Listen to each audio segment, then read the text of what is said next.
There are always units that capture the imagination of the public during a war, and thus they enter as legends of history. The 101st Airborne of World War II to the Winged Hussars of 1683. But while some units are revered and celebrated, there are more units that are just forgotten about, and sometimes they can even be more metal than the actual units that received credit. In the American Civil War, there are a lot of units that are famed. The Iron Brigade, the Stonewall Brigade, and of course the 20th Maine. On the extreme left flank of the Union Army, the 20th Maine would launch one of the most famous bayonet charges in the Civil War during the Battle of Gettysburg. While this action was incredible, and Chamberlain definitely deserved the Medal of Honor for it, I think there is one more unit that deserved more attention than they got. This being the 1st Minnesota Volunteer Infantry Regiment, who would pull off an even more impressive bayonet charge on the same day, only a few hours before. This is Cavalry Historia, and this is the story of the 1st Minnesota. The story of the Union actually began not in Minnesota, but in Washington, D.C. On April 14th, 1861, news of the surrender of Fort Sumter reached the nation's capital. The succession crisis over the election of Abraham Lincoln, along with the decades of tension over the issue of slavery, has finally exploded into outright civil war. The news quickly reached a man named Alexander Ramsey, the governor of Minnesota. He was visiting the capital, and when he learned of Fort Sumter, he rushed alongside Minnesota Senator Wilkinson to the Secretary of War and offered 1,000 volunteers to help put down the rebellion. With that, Ramsey rushed back to Minnesota and immediately raised the 1st Minnesota Infantry Regiment. The regiment would actually become the first soldiers to respond to Lincoln's call to raise 75,000 men for 6 months' service. The 1st Minnesota, however, would actually sign on for 3 years. Organized into 11 companies and placed under the command of Colonel Gorman, a veteran of the Mexican-American War, they would report to Fort Snelling in Minnesota before meeting up with the rest of the army. They soon would find themselves at the First Battle of Bull Run, where they fought supporting the artillery of Captain Rickett on Henry Hill. As the Union attack stalled, however, the Confederates would lead a counterattack, throwing the Union Army into panic. However, the 1st Minnesota was one of the few units that both managed to stay calm and retreated from the field in good order, helping covering the retreat. However, they suffered some of the worst casualties of any unit during the battle. 49 killed, 107 wounded, and 34 missing, which was about 19% of the initial unit. They would later serve during the Peninsular Campaign, followed by 2nd Manassas. The next major event for the 1st Minnesota would actually happen at the Battle of Antietam, as they would participate in the attack of the Westwoods under the command of General Sedgwick. Despite the failure of the attack, the 1st Minnesota would distinguish themselves again. Shooting with such coolness and accuracy, they managed to break one of the Confederates' battle flags in half during the battle. They also lost 28% of the regiment that went into combat that day, which, by the way, was the single bloodiest day in U.S. military history, and to this day is one of the bloodiest days in American history. However, the regiment's most famous action would happen on July 2nd, 1863, during the Battle of Gettysburg. After the two armies accidentally ran into each other just west of the town of Gettysburg, the Army of the Potomac was pushed back to the hills and ridges just south of town. The Union commander, General George Gordon Meade, would adopt a fishhook formation around Culp's Hill, around Cemetery Hill, down Cemetery Ridge, ending on Little Round Top. Except it didn't, because General Dan Sickles thought that was stupid and proceeded to move his 3rd Corps forward to the Peach Orchard, in a stroke of genius that we mere mortals have no chance of understanding. Exposing his flanks, opening huge gaps in the Union lines, Sickles refused to move even though Meade kept ordering him to retreat, and even when Longstreet's corps was heading both straight at him and would outflank his position. If you're wondering, Sickles was not a career soldier, but instead a politician and former congressman who got the job by raising a brigade with his own money. One day, while he was a congressman before the war, he caught a man trying to signal his wife so that way they could, meet. In this fit of rage that now he's discovered that his wife was cheating on him, Sickles ran out and proceeded to gun this man down in the street. This, by the way, was in Lafayette Square, right in front of the White House, and the man murdered was Philip Key, the son of Francis Scott Key, the writer of the U.S. National Anthem. He proceeded to claim temporary insanity at the trial and became the first ever person to be declared innocent by reason of temporary insanity. And he became a general in the army a few years later during the war. I told you that little story about Sickles just to kind of explain the mental aspect of him, but can you guess what happened? If you said Third Corps was defeated and the rest of the Union Army had to rush to both protect the left flank and save Sickles, then gold star to you. For his defense of the Peach Orchard, Sickles became the only one in the history of the U.S. military to both receive the Medal of Honor and be court-martialed for the exact same action. One of the units that would send reinforcements to 3rd Corps was 2nd Corps, under the command of General Winfield Scott Hancock. He sent 3 brigades into the wheat field in order to help stabilize the line and buy time for reinforcements to arrive at the Union's left flank. Unfortunately, the brigades sent also happened to be the units holding Cemetery Ridge, and Hancock sent them with the idea that reinforcements from 5th Corps would arrive to replace them.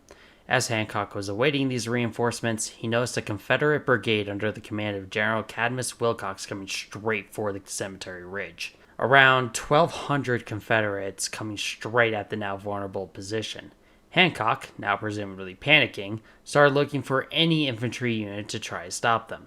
Problem was, he just sent most of the infantry off to the ridge to save 3rd Corps, and reinforcements would not arrive for a while, well after the Confederates would have already captured the hill along with the artillery guns on it.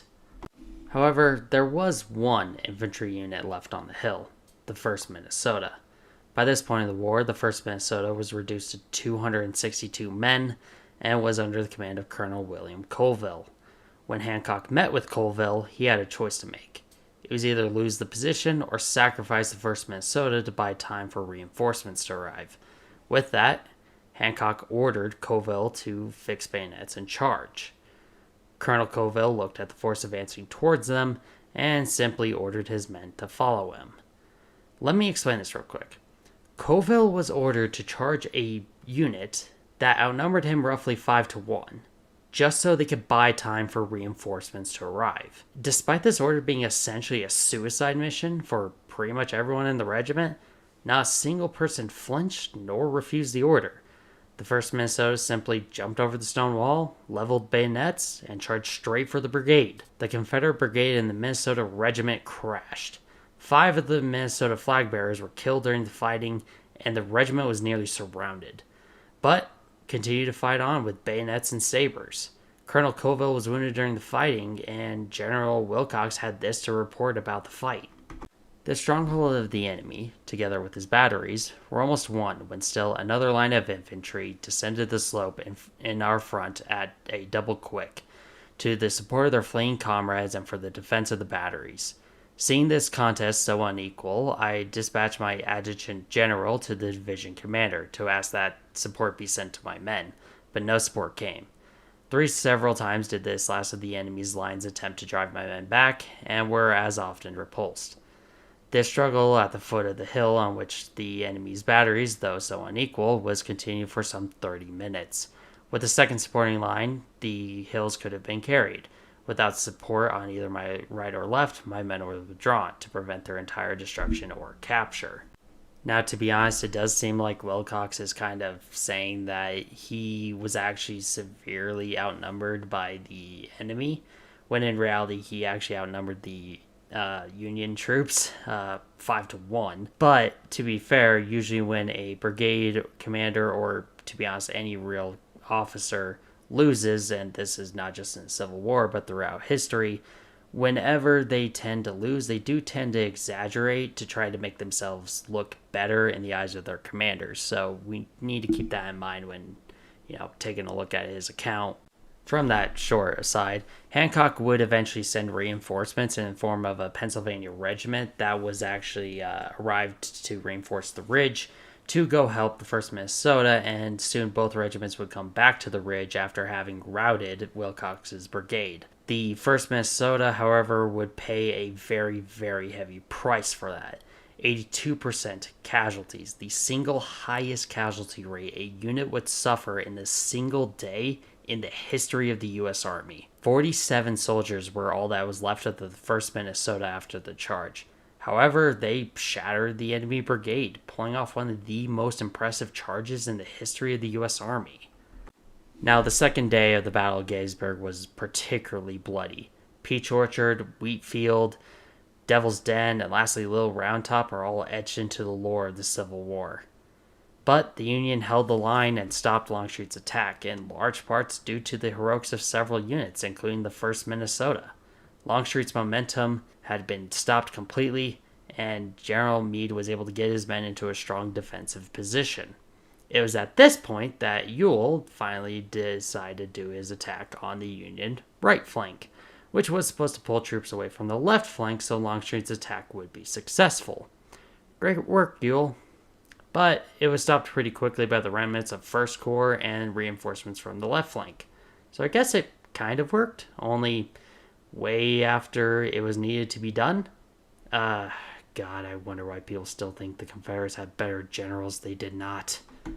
However, the story of the 1st Minnesota at Gettysburg didn't end with that legendary charge. During the night, Companies F and L, who were not actually with the unit during the charge, instead helping screening the Union flank, rejoined the unit, and Captain Mesnick took command of the regiment. The next day was July 3rd, and you know what that means. Pickett's Charge. Named after the guy who didn't even command the charge and simply commanded one of the 3 divisions that participated, Pickett's Charge was the last gamble of the Army of Northern Virginia. The rough plan was to take Culp's Hill in the morning, then sending Jeb Stuart's cavalry around the Union right flank into their rear, then following that up with 15,000 troops charging at Cemetery Ridge in a hammer and anvil attack. This, of course, being supported by artillery. There was one teeny tiny problem with this plan. It didn't work. The attack on Culp's Hill was a complete failure. Stuart's cavalry was stopped in East Cavalry Field by some Wolverines led by Custer, yes that one, and to top it all off, artillery that was supposed to soften up the Union line instead shot over the heads of the soldiers defending the ridge, exploding in the Union rear with little effect. It was at this point that the divisions of Pickett, Tremble, and Pettigrew launched their attack. It was not even close. In the assault, the Confederates lost nearly 8,000 men killed, wounded, or captured. Just south of the famous angle, the 1st Minnesota and other units were fighting a battle against Garnett's brigade.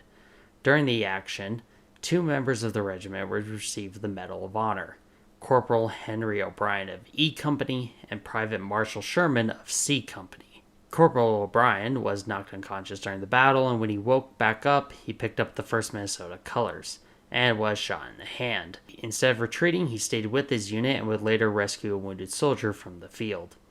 Meanwhile, Private Sherman captured the 28th Virginia's colors, the colors of those flags that units carried at this time is into battle.